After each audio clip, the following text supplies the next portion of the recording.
Hey everybody, this is Perch.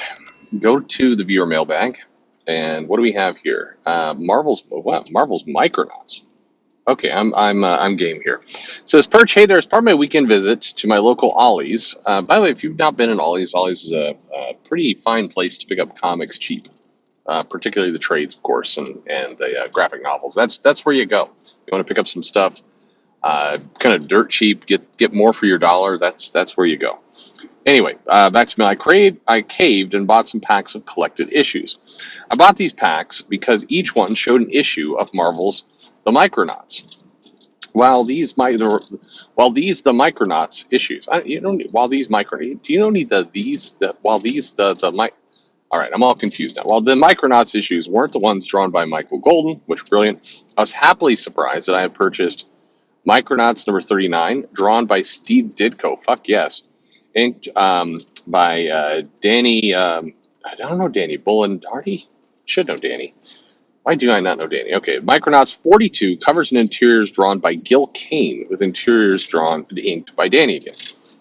Why did Danny Bulandi ink these issues? His inking style was probably judged by Jim Shooter to give the best finish to replicate Michael Golden's art style. Oh, okay, yeah, I'm okay. It's coming back now. Um, I'm not too upset about this. I can understand why this is done in order to create a consistent interior look to the art. I would find some more treasures from all these in the future. Thanks for everything you do. Well, that there was no question in there. Just kind of you're just bragging. You're making us all feel bad. No, that's pretty great. Yeah, no, Micronauts is one of those series at Marvel that few remember. It was certainly never one of the A titles by any stretch of the imagination. But if you look at, I mean, it had Michael Mignola on it, had Steve Ditko and Gil Kane, as you mentioned, certainly Michael Golden. Like there was some really good art talent on Micronauts. And what's funny is today, if you pick up Micronauts, you'd get a perfectly good story, kind of sci-fi, different kind of tale going on. Very very different storytelling. And this is why I get in arguments from people online, not in real life. Nobody would make this case in real life.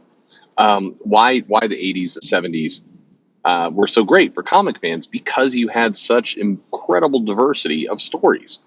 You could have something like the Micronauts sitting next to the Avengers, sitting next to the X-Men, sitting next to Batman, and also sitting next to a ton of really amazing indie books that really was the punk rock era of comics. You had just so many options. And I mean, this was back when The Tick was not a cartoon and was actually a pretty kind of counterculture type comic. I mean, just the amount of stuff that you could get and really different stuff. The thing that strikes me as I read through comics every now and then, whenever I catch up on a bunch of books all at once, I'll go through a bunch of indie books from Image, from IDW, from Marvel, from DC. And what surprises me is the indie books, and there's some good ones out there. It's not like these are bad books, but there's a lot less. There's a lot less diversity in the comic. And when I say diversity, I mean in the storytelling. I mean not in the shade of color that somebody decided to use in Photoshop. I'm talking of not the ingestion of different sexual preferences. I just mean diversity in story.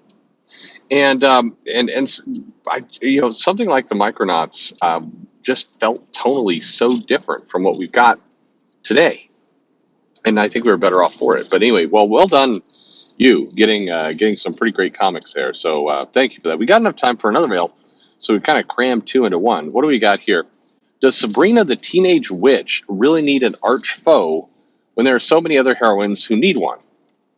Okay, I didn't know this was a problem, but let's get into this. It says there's no greeting. You guys are getting right to it. It says I managed to get to a comic book store today, Merrimack Comics and Games in New Hampshire. Great place. It is a great place with a great owner, by the way, who's gives good advice. I saw that an anniversary issue of Sabrina was out. I skimmed through it, but was at the budget limit after getting Marvel Feature 8, which had a reprint of The Origin of the Wasp. All right, fair enough. Sabrina is getting an arch foe, Amber Nightstone, who was born on the same day as Sabrina, has the right to live in the mortal realm but not while Sabrina is there. It's a good setup since it establishes Amber's character, powers, and motivation, and it did it all in 5 pages or so. Well, that's pretty nice. But I question why Sabrina, of all people, would need an arch foe. But then again, when the worst level of evil in Archie comic universe is Cherry Blossom and Reggie, there is a lot of room for more foes. See, this video is not going to get a lot of hits, but it's giving me a lot of happy feelings. Talking about the Micronauts, talking about villains in the Archie universe. This is comic stuff. But anyway, my hope is that this will become a regular character. I'll pick up the comic, and the next time I'm there. Okay, so hang on, but you're asking why Sabrina needs an arch foe, but you're also hoping it becomes a regular character. So I think you basically solved your own problem here. All right. But there are so many heroines who need good foes. Why is it the Archie writers can do in 5 pages what no one has been able to do over multiple years for Carol Danvers, Jen Walters? Titania is not an arch foe. She barely qualifies as annoying these days. And for that matter, I hear she's an influencer now. And for that matter, the Wasp herself. I think you've already answered this in a video, but is it just harder for Marvel and DC to come up with arch foes for their female heroines other than Wonder Woman? Thanks for the videos. Thanks for the mail. It's not harder. It's not harder at all. I think you can totally come up with it for whatever reason. And Sabrina is bringing in the kind of anti-Sabrina in this sense, so that's fine. It works for Sabrina. But one of the things that superheroes do when they're female in Marvel and DC is that they feel like they also have to make a woman supervillain, which also includes Wonder Woman. It's like, well, we got to have Cheetah. I almost said Chitara, which would be very different, but no Cheetah. But why? Why can't you have a man? Why can't, if you got Captain Marvel as a character, why can't Sabretooth or Dr. Octopus or Electro be her archvillain? Other than they're somebody else's archvillain already. But why do you need to say, I'll be Dr. Minerva? And then we're going to set up another kind of evil woman, or we're going to set up a kind of a petulant, bitchy incel, like they did with the son of Namor and Enchantress. I just get you can just have a regular, straight up, no pun intended, villain for these characters. It's not needed that you got to match woman for woman. And if you look at a lot of the characters, it's always an evil woman, and I don't know why. Because you're wanting to prove the women can stand on their own. They don't need a man. So what better way to do that than have them beating the shit out of a man? It just seems like that would be a good way to go to, complete the circle of life in your storytelling.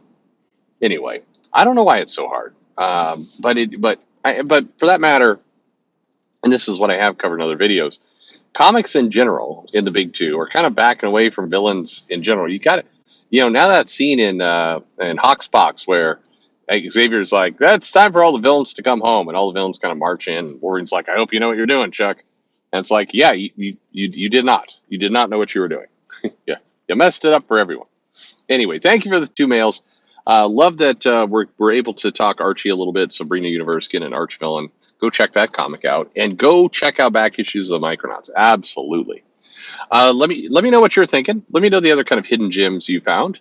Like and subscribe, of course, and thanks for listening.